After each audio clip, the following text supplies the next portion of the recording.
मतलब कुछ लोगों का रिएक्शन और प्लेयर्स का, फॉर्मर प्लेयर्स का रिएक्शन और पब्लिक का रिएक्शन मुझे लग रहा है बहुत एक्सट्रीम है, क्योंकि अभी कुछ महीने पहले ही पाकिस्तान, ये वही पाकिस्तान टीम है जिसने ऑस्ट्रेलिया में ओडीआई सीरीज जीती थी और साउथ अफ्रीका में भी जीती थी। तो लोग कैसे भूल रहे हैं कि 4-5 महीने में ये हो गया। उन्होंने न्यूजीलैंड के खिलाफ मैच हारा भी और चैंपियंस ट्रॉफी में, और इंडिया के खिलाफ हारा, और मतलब दो में जो भी टीम 2 मैच हारेगी वो आउट हो जाएगी। तो अनफॉर्चुनेट है, और जाहिर बात है मैं डिफेंड तो नहीं कर रहा पाकिस्तान टीम को, लेकिन मुझे लग रहा है कि कुछ क्रिटिसिज्म जो पाकिस्तान टीम के खिलाफ है बहुत एक्सेसिव है। जी हाँ, ये हम सब ने देखा होगा, कल अखबारों में आया था, काफ़ी सारे अखबारों में, अंग्रेजी में, उर्दू में, और इसके एड्स भी बने हैं, टीवी क्वालिटी के एड्स भी बने, तो बहुत पैसे खर्च किए गए होंगे इस पर।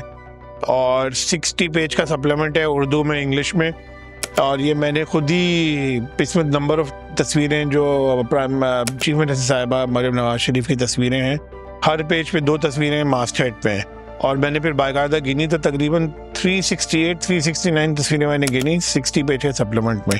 किसने खर्च किए हैं ये? ऑब्वियसली गवर्नमेंट ऑफ पंजाब ने अगर खर्च किए हैं तो वो टैक्स पेयर्स के पैसे हैं। आई एम अज्यूमिंग के चीफ मिनिस्टर साहब ने अपनी पॉकेट से तो खर्च किए नहीं होंगे। तो ये भी है कि जब आपके पास गवर्नमेंट फेडरल लेवल पे भी, प्रोविंशियल लेवल पे भी हमें कहा जाता है कि इतनी मतलब ऑस्टेरिटी करनी चाहिए, खर्चे कम करने चाहिए क्योंकि पाकिस्तान का खसारा बहुत है, डेट बहुत है, डेफिसिट बहुत है, तो फिर ये गवर्नमेंट, प्रोविंशियल गवर्नमेंट कोई सी भी हो, वो इस तरह इस पर खर्च करे तो समझ से बाहर बात है। पुलिस ने कुछ दिन पहले मुस्तफ़ा की, जो जिनकी डेथ हुई थी, जिनका मर्डर हुआ था, उनकी बॉडी एग्ज्यूम की है कोर्ट ऑर्डर के बाद। वो हब चौकी के हब में कराची से बाहर उनको गाड़ी में जला दिया गया था, तो वो बॉडी उनकी रिकवर हुई थी और फिर आइडेंटिफाई हुई थी डीएनए टेस्ट के साथ। उसके बाद और उनकी फैमिली ने फिर उसको प्रॉपर मतलब इस्लामिक बैरियल के थ्रू उनको फिर उनको दफन किया और उनकी प्रॉपर उनकी जनाजा वनाजा हुआ, तो उनको फैमिली को थोड़ा क्लोजर मिला। लेकिन फैमिली जाहिर बात है चाहती है कि इसमें जस्टिस सर्व होना चाहिए।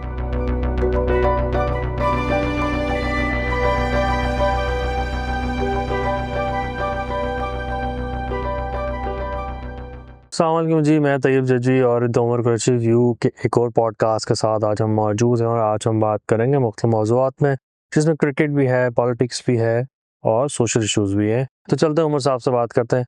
सर, सबसे पहला क्वेश्चन मेरा आपसे ये है कि मुझे पता है कि मरियम नवाज साहिबा ने अभी अखबारात में इश्तिहारात बहुत सारे दिए, सप्लीमेंट पब्लिश कराए, जिसमें बहुत सी तनकीद हुई है, उसको आप कैसे देखते हैं? जी हाँ, ये हम सब ने देखा होगा, कल अखबारों में आया था, काफ़ी सारे अखबारों में, अंग्रेजी में, उर्दू में, और इसके एड्स भी बने हैं, टीवी क्वालिटी के एड्स भी बने, तो बहुत पैसे खर्च किए गए होंगे इस पर।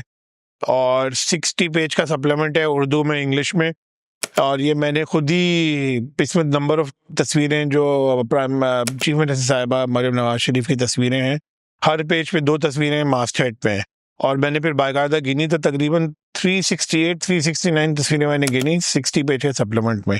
तकरीबन 6 तस्वीरें, 6 पिक्चर्स पर पेज। तो ये बहुत ही ज़्यादा ये मतलब पब्लिसिटी या पीआर की लग रहा है। और इसमें एक्चुअली गवर्नमेंट, सुप्रीम कोर्ट के प्रीवियस ऑब्जर्वेशंस भी हैं 2-3 बार के, पाकिस्तान में जो हुकूमतें होती हैं, सरकार फेडरल या प्रोविंशियल, उनको इस तरह के एडवर्टाइजिंग नहीं करनी चाहिए, सप्लीमेंट्स नहीं करने चाहिए जिसमें वो अपनी तस्वीर उनकी आ रही हो, प्राइम मिनिस्टर की, चीफ मिनिस्टर की। तो एक तो वो उसके काइंड ऑफ खिलाफ है।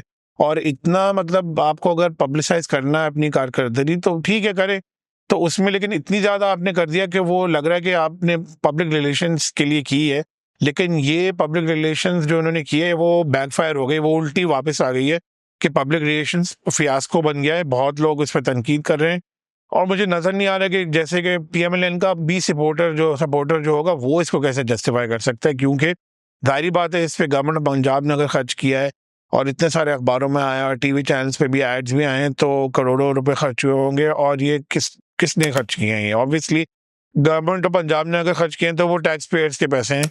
आई एम अज्यूमिंग के चीफ मिनिस्टर साहब ने अपनी पॉकेट से तो खर्च किए नहीं होंगे।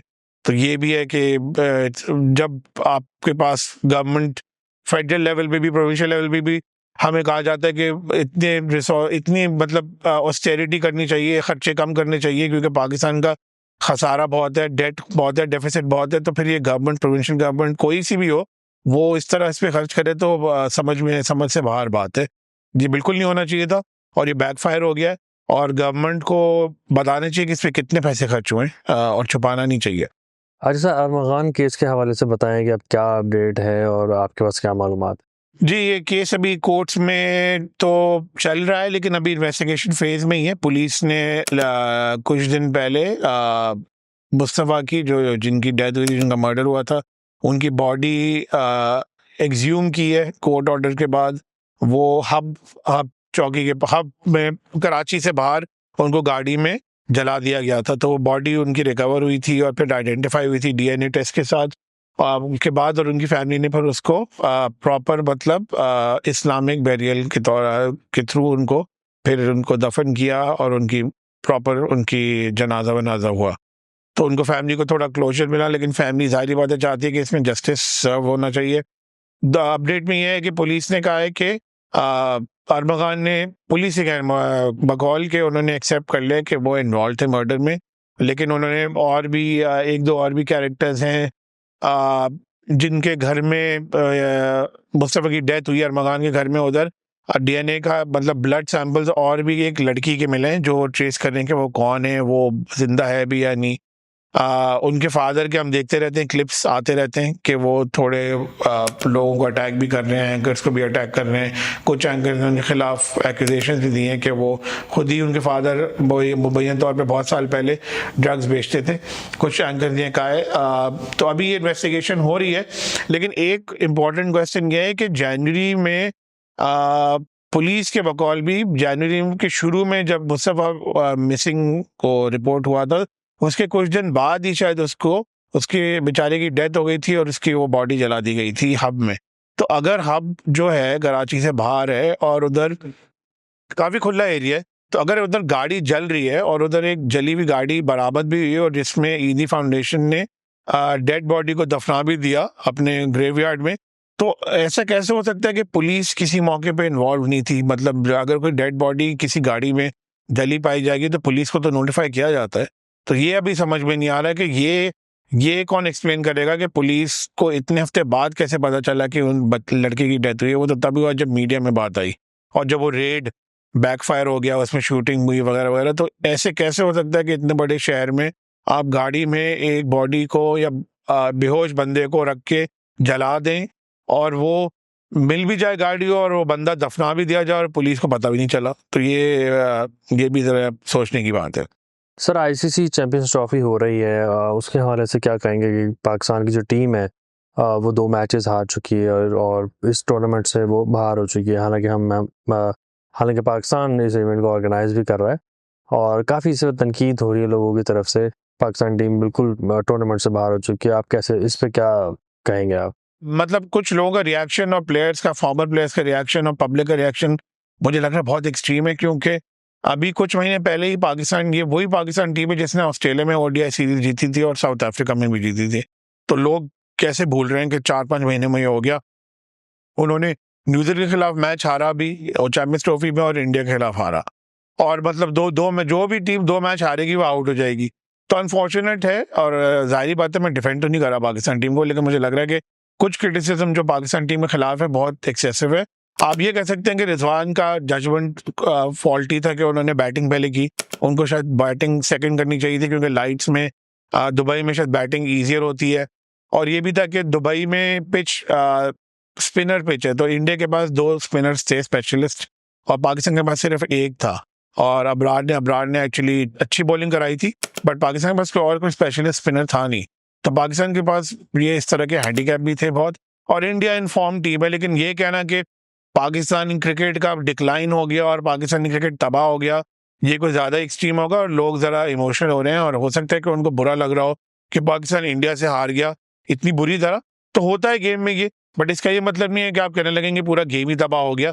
और इसमें ये भी बात है कि कुछ अनफॉर्चुनेटली लोग ऐसे भी हैं जो एक पॉलिटिकल पार्टी के सपोर्टर्स हैं, जो लग रहा है कि बहुत खुश हैं कि पाकिस्तान इतनी बुरी तरह हारा, क्योंकि वो यही समझ रहे होंगे, वो उनके लिए ये प्रूफ है कि भाई अब जब तक उनका लीडर जेल में है और जब तक उनका लीडर अगर सीन पे होता, अगर वो प्राइम मिनिस्टर अभी भी होता, तो पाकिस्तान क्रिकेट का इससे बेहतर हाल होता।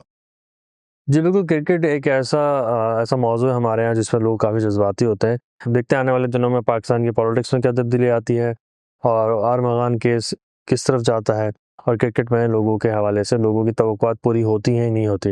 अगर आप चाहते हैं हम कुछ ऐसे मौज़ूआत पर बात करें जिसमें आप इंटरेस्टेड हो तो हमें ज़रूर बताइए, कमेंट सेक्शन में ज़रूर बताइए। हमारे पेज को फॉलो कीजिए, यूट्यूब चैनल को फॉलो कीजिए और अपनी फीडबैक हमें देते रहिए।